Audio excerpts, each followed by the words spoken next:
Good evening. We're going to talk about Subarus, or rather, you're going to ask questions about Subarus, and I will answer them, whatever they are. I will do my very best to give a honest, concise, clear, informative answer to anything you got query-wise about your Subaru. Excuse me. Be it modifications, tuning, upgrades, ECUs, check engine light problems. Yeah, thanks, Ed. Anything Subaru related. This session normally lasts. I'm steaming up here. Normally lasts between half an hour and an hour.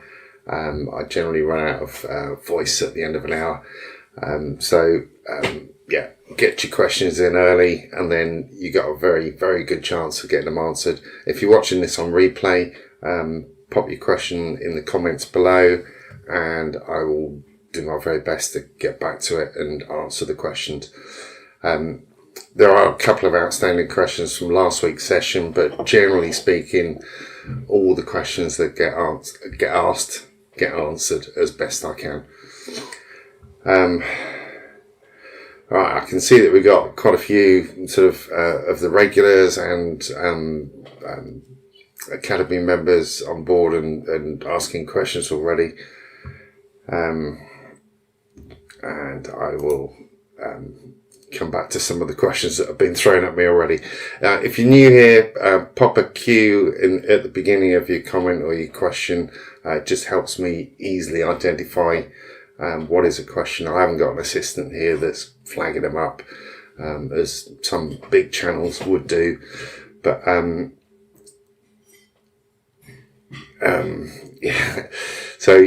pop a Q at the start of it, and then I will be able to see it a lot easier. So, right. My week this week has been quite interesting, taking out an engine out of Zed's car, and just seeing the absolute annihilation of that.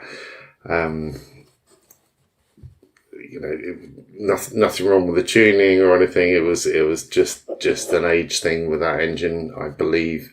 Conrod snapped and is gone right the way through, but yeah, horrific. And been building a couple of engines up, and which isn't great fun when you've got a hernia and you're trying to torque head bolts up, and the hernia pops out at about £70 a foot. So that's been quite interesting and a little bit painful as well. But hopefully I will get that sorted as soon as our wonderful NHS get round to seeing me. So, right, questions. Hopefully my glasses won't steam up quite so much. Always gets warm in here.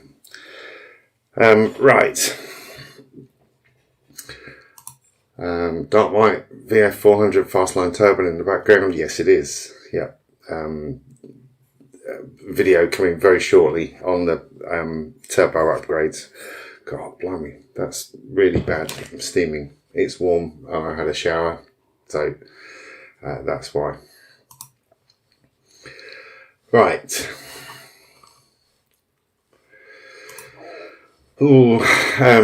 Steve. Right, hi Steve. What do you think about the SimTech ECU and the capability compared to the Link G4X? The Link G4X is a million times better in my opinion. It has good software, great support, and has got all the capabilities that most people would need. The SimTech, in my experience, there is an awful lot in there, but it's extremely complicated and always seems to have slightly mixed results on cars, slightly lower performance compared to what the customer or I were expecting. I wouldn't ever put a SimTech into a car. I've taken many out and put Links in or Civex in, so that's probably best information that I could give you on that, really. Price wise, they're decent, but in my opinion, you're better off buying the ECU that you want once and then be done with it. Right, hi Mike, hi Zed, hi Mel, Lynn. Right, okay, what have we got? Actually, is it Lynn or Mark? I think you share the same. I think it's Mark. Might be Mark. Transplanting an EJ20 from a 2004 Forester XT with AVCS into a 2002 Bug-Eye. Plan to use the ECU from the Forester, providing it's remappable. It is. And would I be best to swap the loom? Yes. You'd be wanting to swap the engine loom and the harness down to the ECU, because that way you'll have all the AVCS wiring in there, and the pins will be very different on the Forester to the Bug-Eye. It is probably the best option to transplant the whole thing.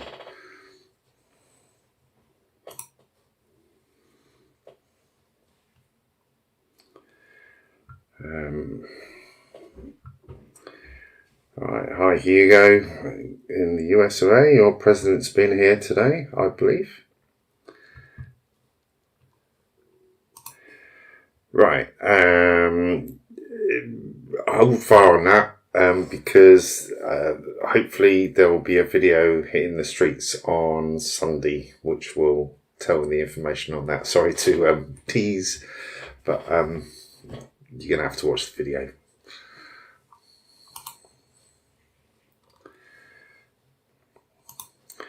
Yes, VF 400, Fastline VF 400. Also, that side, wherever it is there. That's a VF 52, which is like for the hatchbacks and the Forester SHs. So it's got the upwards exit on there as well. They're only there temporarily. They're not going to be full time. Can't afford ornaments like that in the background. Right.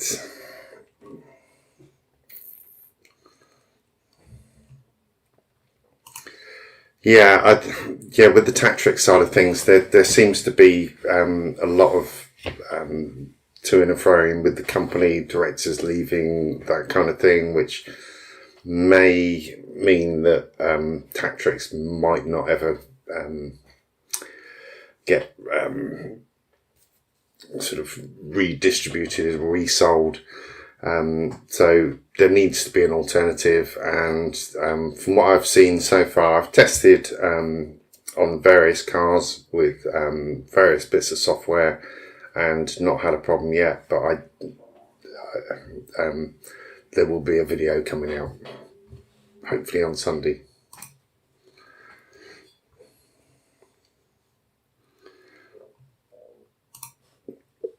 Hi Lauren, yeah, hi.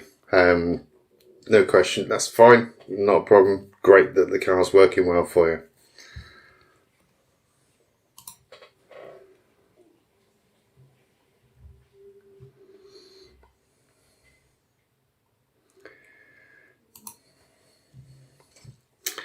Yeah, there's a lot of talk about that. I've, again, there'll be a video out this weekend, so should be this weekend.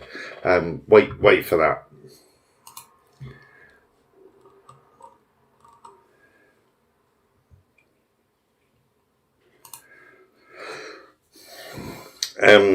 Craig, hi. Does anyone else have issues with the downpipe fan in the steering UJ? Yes, it's a very common issue. Had it in my Forester STI. In fact, I believe it's still just touching it on sharp left-hand corners. You can either change the downpipe to one that's slightly angled away from the steering joint, or hit it with a hammer, or sculpt a little bit out and weld it up. But you can, there's a little bit of play in the engine mounts if you wanted to undo those and just move it slightly. And that will, in a lot of cases, give you enough room to clear the UJ. It's a bit counterintuitive though. So if you undo the engine mounts and just move it towards the turbo or towards the steering column, it actually lifts that side of the engine up, and that should give it the extra clearance.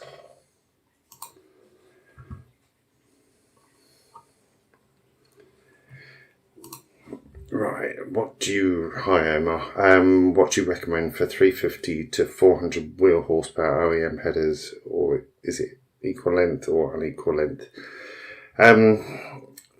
In my experience, they don't really make an awful lot of difference. It's the turbo that's bolted onto them that's making the difference. So if you've got an equal length header and an unequal length header with the same turbo on the top, I don't think there will be any difference between the two, depending on the size of the pipework. For 350 to 400 wheel horsepower, the equal length headers work better from the factory, but the unequal ones can be ported and made to work absolutely perfectly. The 350 to 400, they start to cause a little bit of back pressure on the standard unequal length ones.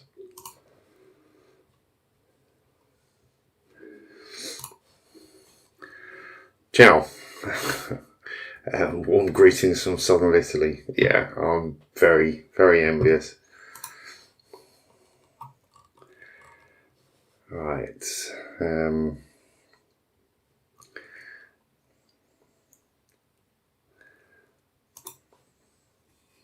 Yeah, Mark. Yeah, I thought it was. I remember the name.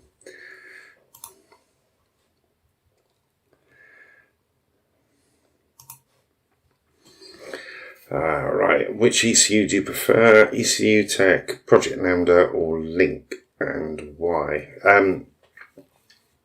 It depends what you're looking to get out of the car. If it's a standard car, then the standard ECU works absolutely fine.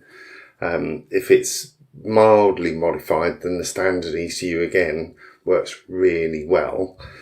If you're wanting some toys on it, like the anti-lag and launch control, switchable maps and what have you, then you can, on some of the ECUs, or the majority of the standard ECUs for 2001 onwards, you can do like a map switching kind of thing with Carberry or Merc Mod or Dime Mod or whatever you're on the 32-bit ECUs. ECU Tech is another piece of software, but it involves a tuner that has to buy the software for quite a substantial amount of money. It's good software, well supported, supports lots of cars. You've got the support if there's issues as well from Ecotech, but it isn't something that people will be home tuning. So the majority of the time for home tuning, they'll be using open source software, either use ECU Flash, ROM Raider, or ECU Edit. The Project Lambda is an interesting concept and has potential for some of the cars like the 99 2000s that the open source software doesn't support. So it can be useful for that, but you have to buy a license for each ECU. Link is a much more advanced ECU. It will do exactly what you want it to do, but you have to know what you want it to do. So if you've got a heavily modified car or mildly modified to a heavily modified car, then it's got the flexibility to do exactly what you want it to do. So be it Link or Cyvex or Entron or there's lots of aftermarket ECUs that are designed to do the job that you're going to ask them to do. It depends on the car and what the car's used for, really, as to what I would recommend. If it's a road car and you're wanting it to go to work or drive around and wanting normal behaviour, then the standard ECU works really well.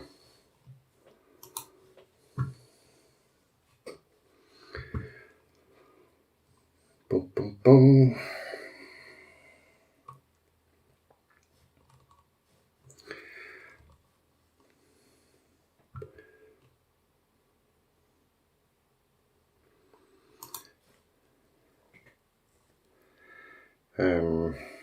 Don't know if you've bent the turbo bracket while the engine has been out. It's a common thing. There's two turbo mount brackets. It would be extremely unlikely that both of them are bent. It's more likely that just the engine's shifted slightly in the engine mounts. Or when the exhaust has been put back on, it just hasn't been pulled away. You can sometimes, like the bracket that's holding it on the side of the gearbox, or a bit further along the gearbox, you can loosen that and persuade it with a big lever bar, and that can often give it a bit of clearance, but percussive maintenance generally fixes it. Hit it with a hammer.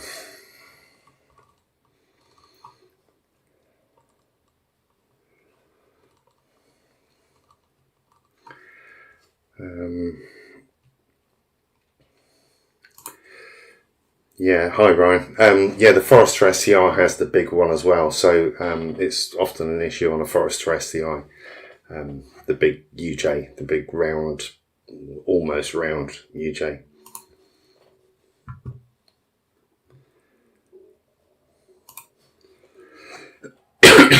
Right.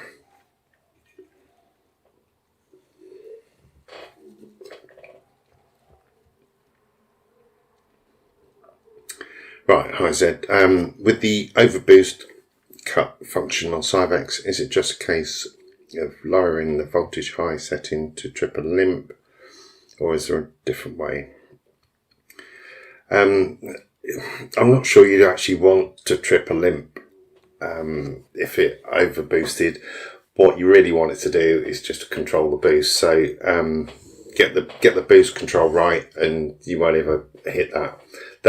The overboost cut really is to just cut if like a hose comes off the wastegate or off the turbo, just to give you a straight cut, and you can then sort of work out what's causing it. I wouldn't want to put it into limp mode, because then that'll be permanently in limp mode until you start it up again.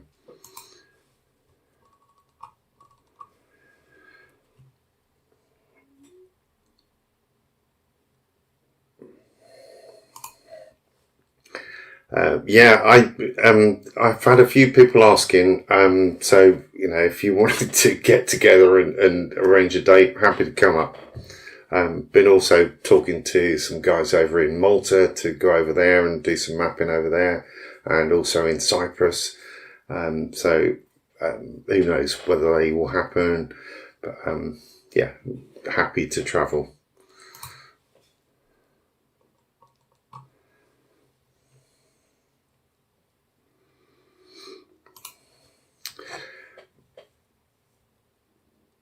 Right, you were thinking of an SC36 and a Forester SCI. Is it worth moving away from the VF41?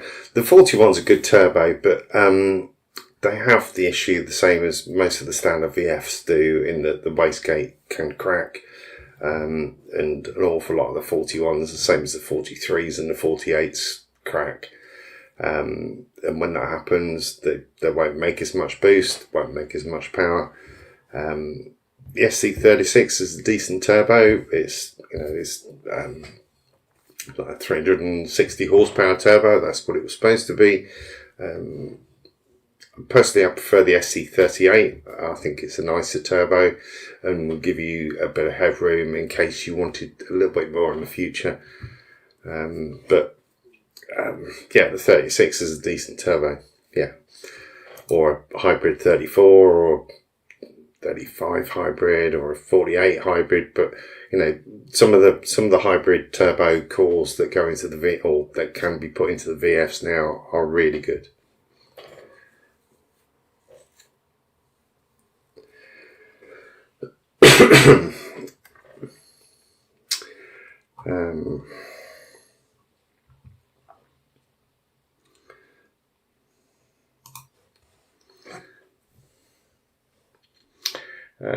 Yeah, you can do a trip type with a custom sensor. Yeah, I wouldn't use it for boost cut. Boost cut is you know, just means that you need to sort the boost control out, or put a hose back on.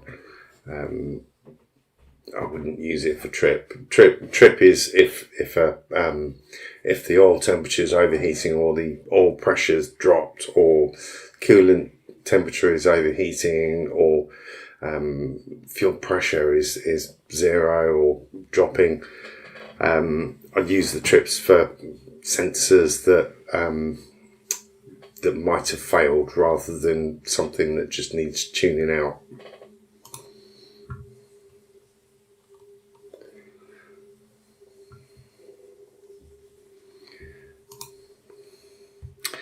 Yeah. My Forester STI had that issue, yeah, it's Hammer solves it. Hi Stuart, hi mate.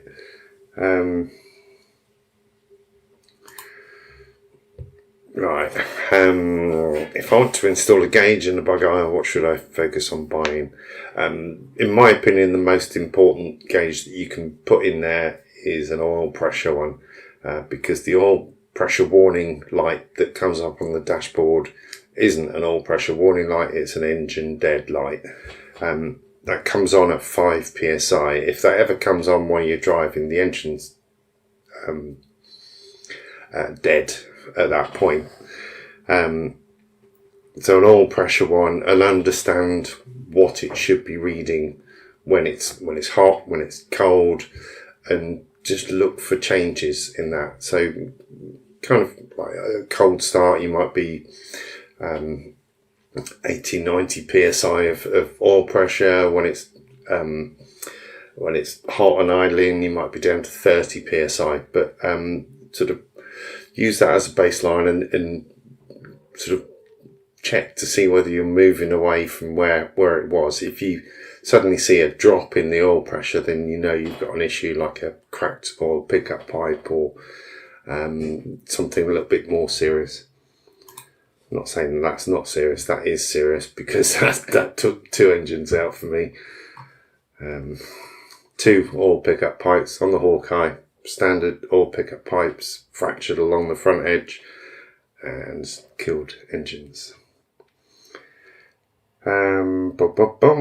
But yeah, oil pressure, wideband would be really useful, but with all the gauges, understanding what they're telling you is the important thing.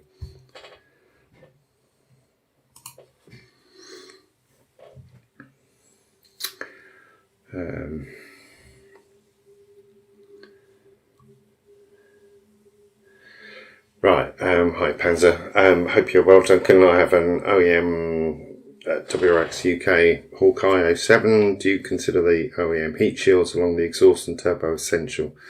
Mine are rattling quite a lot.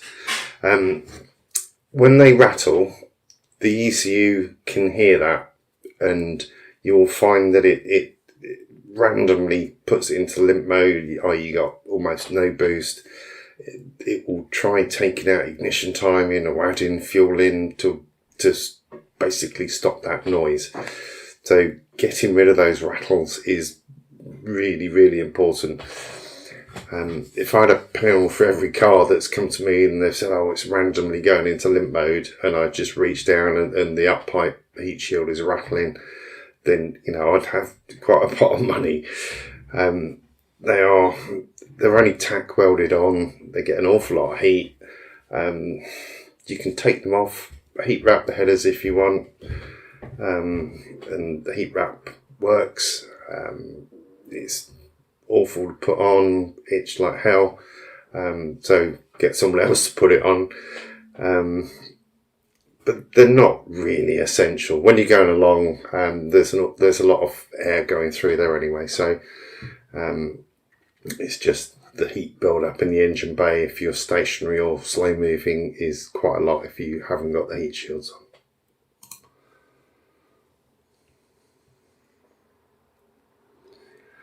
Right. Alright, question. After a full rebuild including light hone, should the first oil change after running up to temperature for the first time be pretty clean? Yeah, it probably will be pretty clean, maybe with a slight film, a slight silvery film over it, just as the rings are just slightly bedding into the cylinder walls. A slight sheen on it, but pretty clean. Yeah, so yeah, it's normal to get that.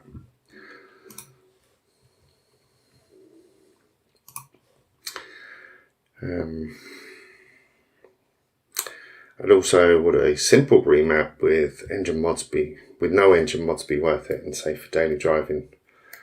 What could a standard WRX-07 expect? Catback fitted only. Right. Well, they're 230 horsepower standard. Normally, that's flywheel horsepower. That's what the manufacturers use. That's what we use in the UK. I don't work with wheel horsepower figures. So normally on a car like that, where it's just a catback exhaust, no other changes, then you'd probably see 270 to 280 horsepower on that. But the biggest gain is in the torque. So torque would be, I think it's 230 torque standard, pounds per foot torque, and that would generally on that car get up to just over the 300 pounds per foot torque, which makes a massive difference to how it actually drives day to day in the real world. It picks up a lot easier, a lot quicker. Yeah, and it's the map that the car should have had on from the factory. The standard WRX map on the Hawkeye was really tame.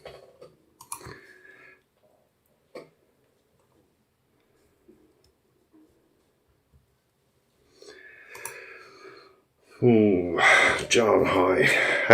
Asked a question earlier. I'd love to have your opinion about oil coolers and pressure loss. I'm told that oil coolers will cause a degree of pressure loss, but I didn't see that on my car. Possibly because by the time I fitted proper oil coolers on there, I had dry sump system on there with an adjustable oil pressure relief valve, so I could basically set it to what I wanted it to be anyway. On a normal car with a normal oil cooler, the pressure drop will be minuscule, but would be far outweighed by the benefit of having an oil cooler on there. Obviously a thermostatic one, so it opens when the oil's up to a certain temperature. You don't want it sort of cooling the oil when it's not needed, because colder oil is not good for an engine, or cold oil isn't good.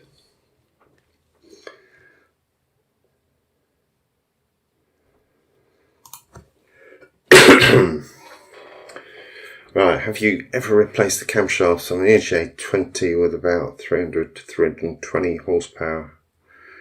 And could that help increase the power band across the entire RPM range? I've had customers that have replaced the standard camshafts and put some really heavy, high lift, long duration cams in there. It just makes it really undrivable at low revs. And I recommended that they put the standard ones back in. The standard ones are really good. The STI ones are better, but the standard WRX cams are fine for that sort of power level. Putting some more extreme cams in there isn't really going to be worth the cost, because, you know, 4 cams is quite a lot of money, quite a lot of hassle, quite a lot of work, and you'll lose out at the bottom end and gain at the top, and that's ultimately going to wear the engine more. It's going to make it more likely to die. So personally, I wouldn't do it. You know, unless you're sort of over 450 horsepower, the standard cams are fine.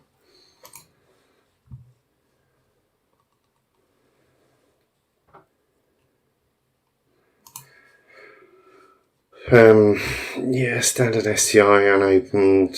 Yeah, EJ20 255. Yeah. The trouble is, Neil, is what is the point when an engine goes? You know, it isn't a, you know, oh, it's fine at 350, but at 351, it's not fine.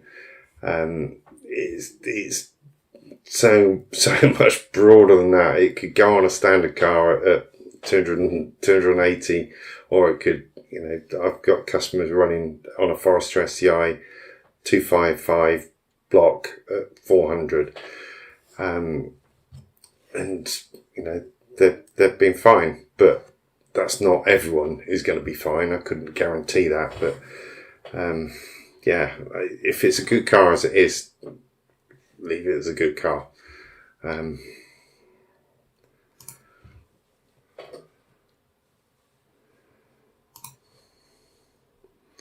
Is that what you were saying, Craig? You just get a slight sheen over the top of the oil.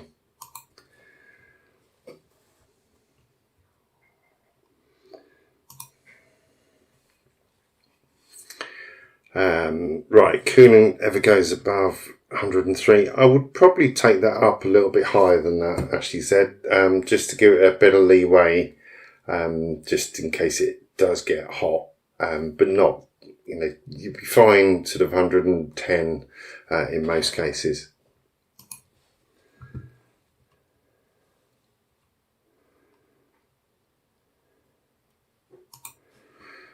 Right, hi Doug. First off, thank you for your content, good sir. It's my pleasure.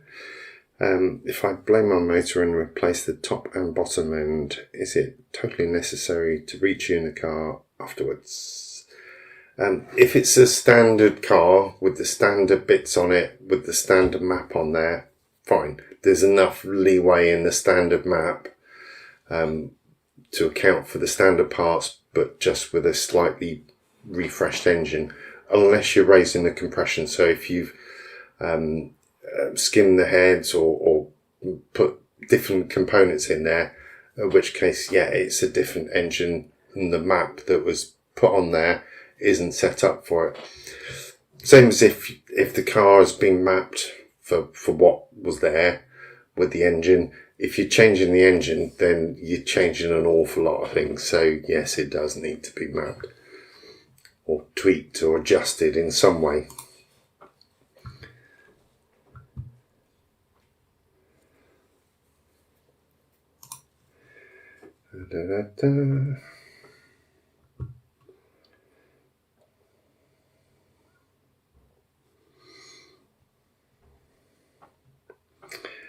Right.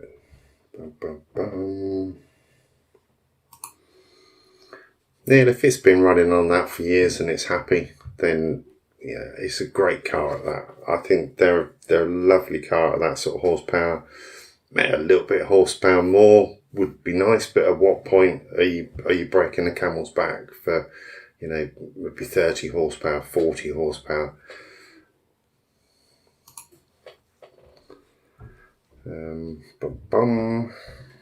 How are we doing time wise? Right, okay.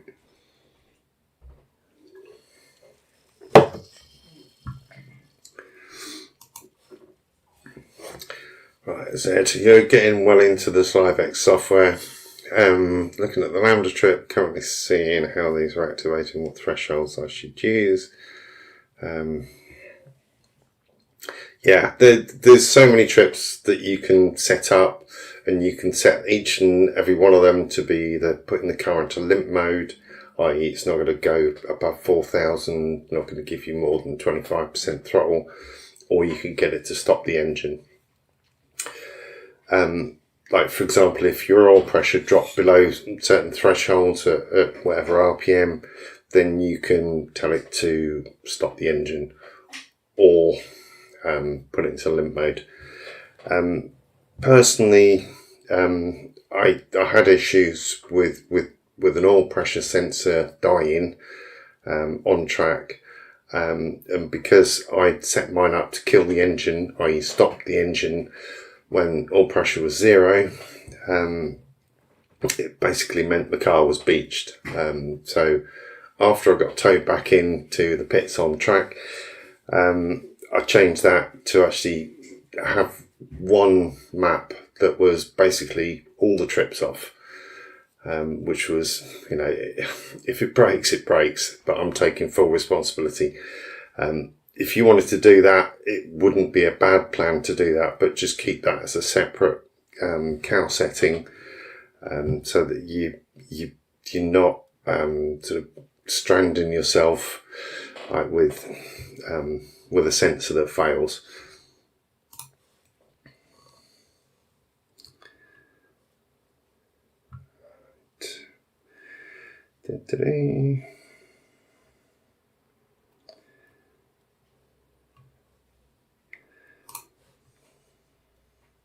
Yeah, it's worthwhile doing, particularly if you're going to set aggressive trip. So stop the engine if it's no oil pressure. Stop the engine if there's no fuel pressure. You know whether there's oil pressure or not, because in my case, I could actually see the oil swirling around the dry sump tank. But give yourself a way out of a tight spot. If your car stopped in the middle lane on the motorway, not ideal if it's just because the sensor's gone down.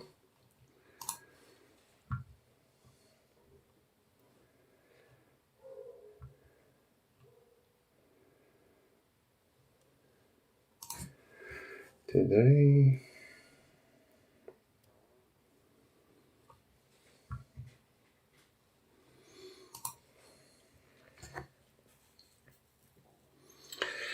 Right, I assume on a healthy car there isn't much risk.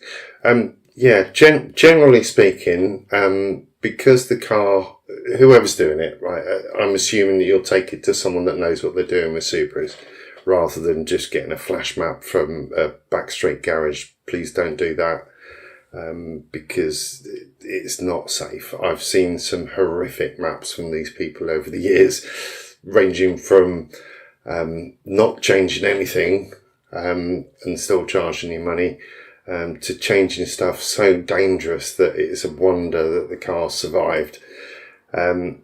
Assuming that the person you're going to get the car mapped with knows Subaru and knows how to tune them, then they will be safer with a custom made map than they would be with an off the shelf map that's 18 years old. So it's choose your tuner wisely.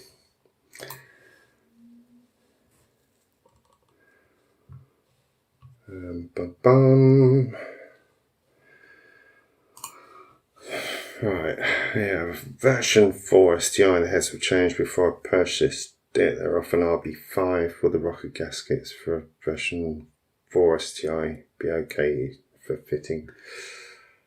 I'm trying to picture the shape of the gaskets. The last two engines I've done this week have been 257s. Check with parts companies as to whether the parts are applicable for version 4, 5, 6. Because that's probably the easiest way to say. Because if the rocker gasket is the same, then they'll fit.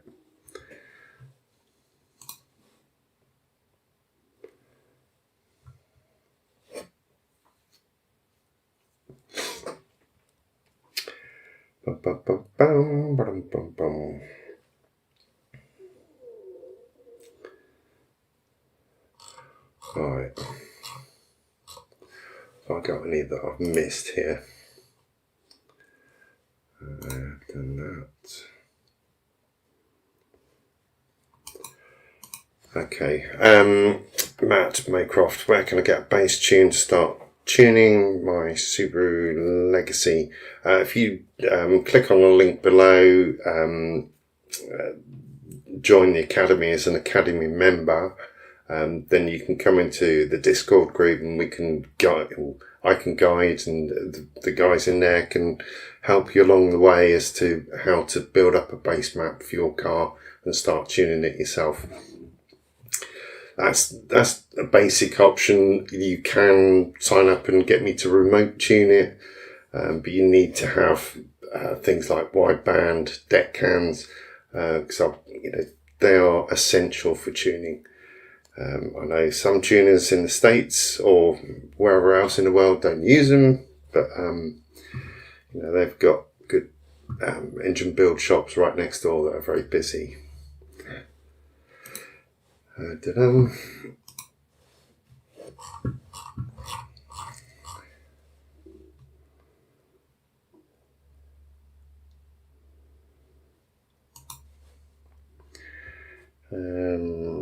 Is there any difference between your Surrey location and Wolverhampton location? Just the way they talk, really. No, it's the same. Tuning on the dyno, if you ignore the absolute figures, right? If you're not fussed about the absolute figures, because every dyno varies, they are a tool for tuning. So you go in with a certain horsepower, you come out with a car that's running more horsepower, more torque, smoother, and hopefully safer as well. Then ultimately, it doesn't matter whether it's 270 or 250 or 290. The power doesn't mean anything to me when I'm tuning it. As long as the fueling's right, the boost is right, the ignition is right and happy and safe, and the car drives nicely, then I'm happy. If there's a figure that the customer is happy with as well, then great. But the figures don't always tell the truth.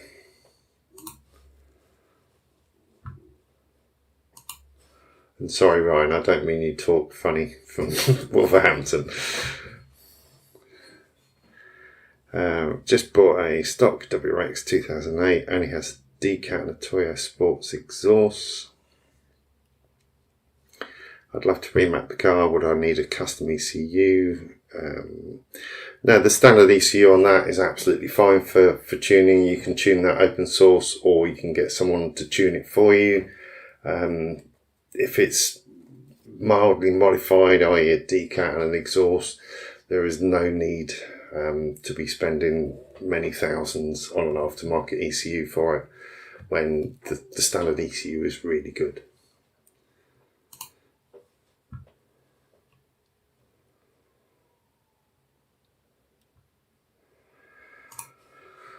Ooh, very good question. First, mapping the same car using a Link or a Cybex in the same car, same day, would you get the same outcome?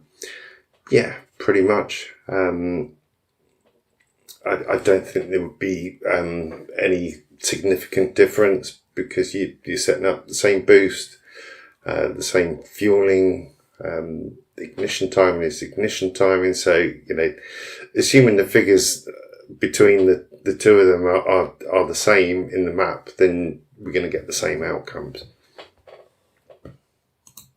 or as close as, damn it, really. Obviously, it'd be a difference of an hour or two, or whatever time-wise. So atmospheric conditions can vary slightly, but essentially it'll be the same.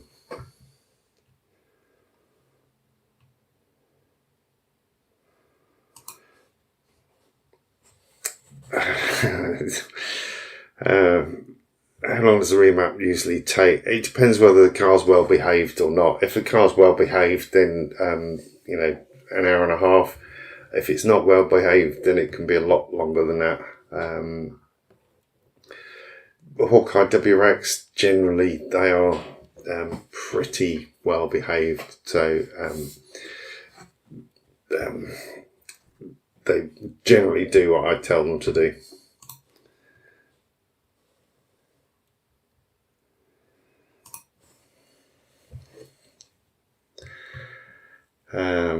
Mark, hi Mark. Good evening, hope you're well. Yes, I am. New age oil priming.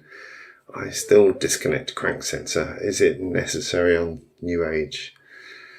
Saying to that, adding an oil cooler, is it necessary to prime on changes?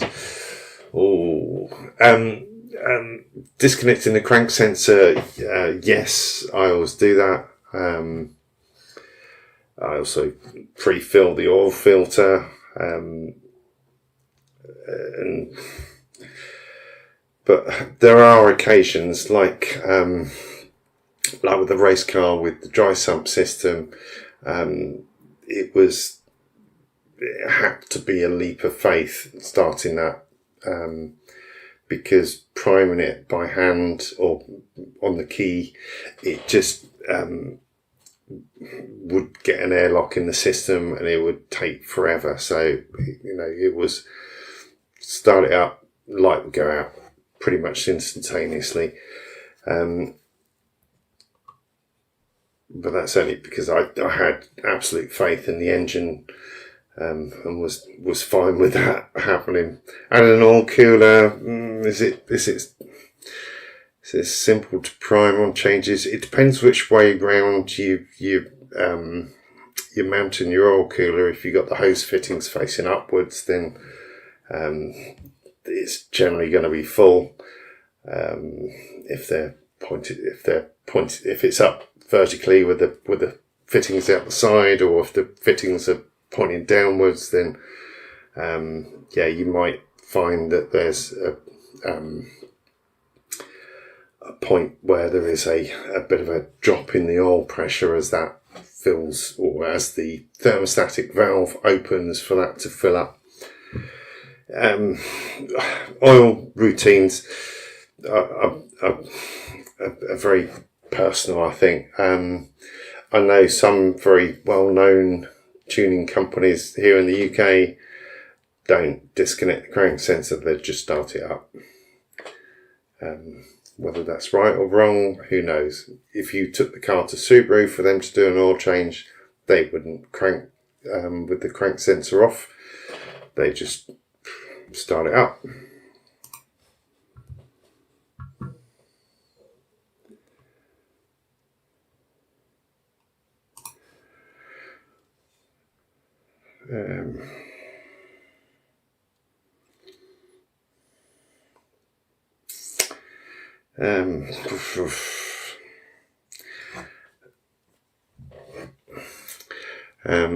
Try to use EGT limits to 900 degrees Celsius to preserve the engine and the turbocharger. What do you think?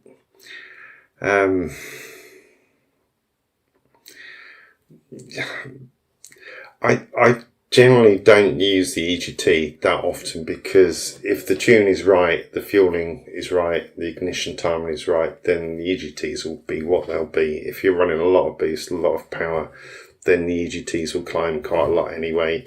Power takes its life on things. So if you want to totally preserve the engine and the turbocharger, then you wouldn't be using any of the power that you've got. Things break.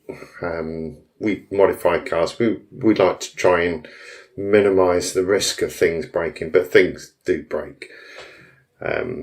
If you're happy with that as a process to keep to maintain the life of the engine and the turbo, then go for it. Personally,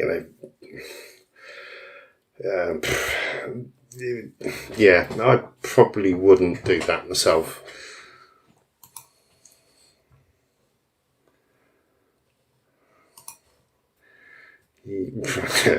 Godsend. Thank you. But, I don't think I am, but there we go. Right. How are we doing time-wise? Right, 7 minutes left. Version 4 came with a Blitz decal on a standard version 4 ECU. Would it be best to change out the exhaust for something with a cat? Any recommendations? And standard ECU can't be mapped, so you're probably in a situation where it's got a slight overboost as you're coming on boost.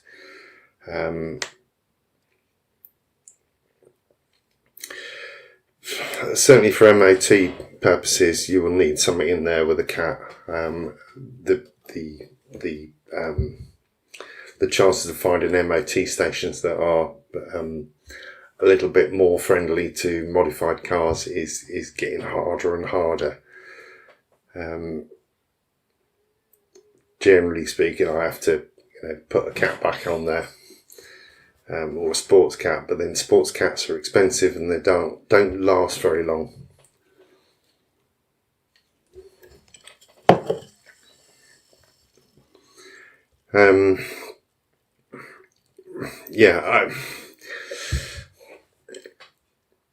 I think a sports cat would be the best compromise for performance versus MOT friendly or emissions friendly, but cost versus the standard cat.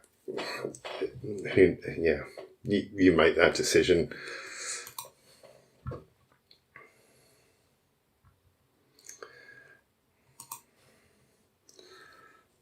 Yeah, they do seem to take like 3 goes at filling them up, and then wiping up the mess as they've overflowed.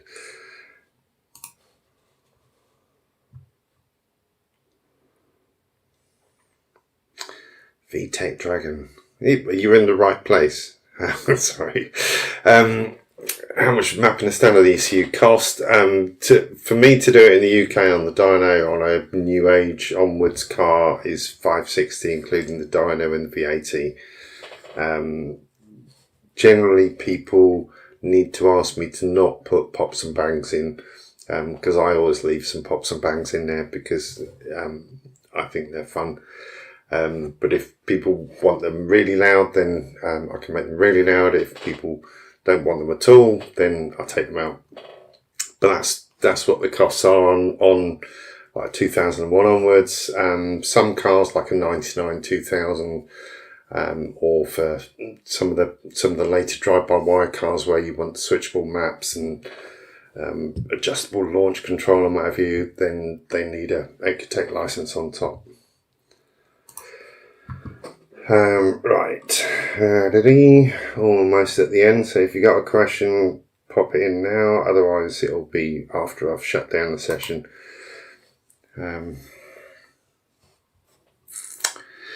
Question 2, is it going to be a question 3, Mark? That's the question. EJ207 JDM STI blocks, was there much revised through the years, or are they all the same? No, they're not all the same. The liner walls are different in some of them. Some of them are thick wall blocks on the later VAB cars, I think it is. The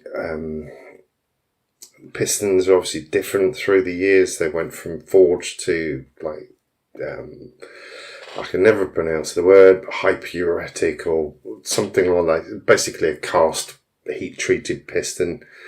So they're that. So the pistons have changed. The blocks are essentially the same apart from the liners. I haven't seen many differences in the actual blocks themselves, but I haven't cut one through the middle to see whether there's actually any changes in there, but I really doubt it.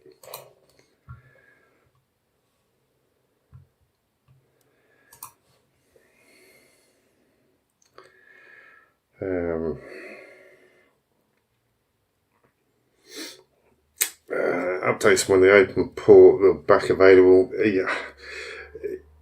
Reading what I've read and word on the street, I'm not sure that Tactrix open port cables are going to be available again, new from Tactrix. I have been exploring other alternatives, and there will be a video out very shortly, so watch that when it comes out, hopefully this Sunday. Which Cyvex would you choose for 2007 STI single AVCS? For that, you would need an S7 Plus, and because of the drive-by-wire mechanism, ends up being really expensive. Personally, I would go for a Link G4X on that. Gives you everything that you would need, really, for a lot less money as well.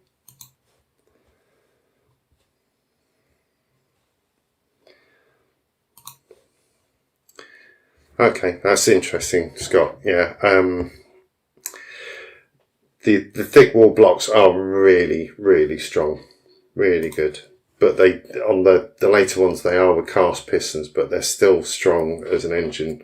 You know, I would be happy to run one of those at 450 without changing anything inside of it. Even higher, perhaps, and you know, rather than spending fortunes on a forged engine build, put a standard block in there. If it dies after a few years running 500 horsepower, so be it. You know, put another standard thick wall block in there and go again. Right, okay, we're out of time. So if you've got any questions or comments or whatever, pop in the comments below, and I will see you next week. It'll probably be on a Wednesday next week. Thanks for joining me.